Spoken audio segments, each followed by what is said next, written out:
xin hi đã ông nốt áo lên dây vòng tao y và lại hấp open bài này đau y yo lu ti yo pai hem ya chạyวันช้าy tuổi mà ya Wilson bet y cầm hát tôi mà nhiều con nhẹ đã đẹp hấp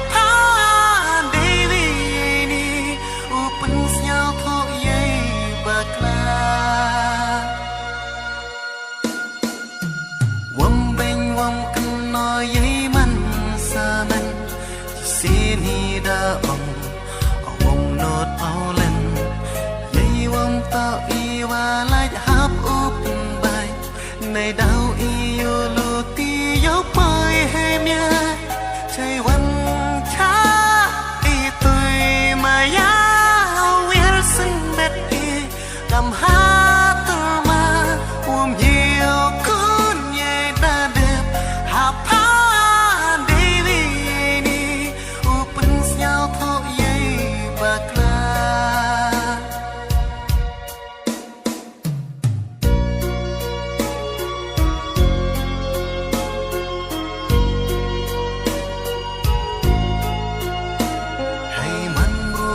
xin vong cho khi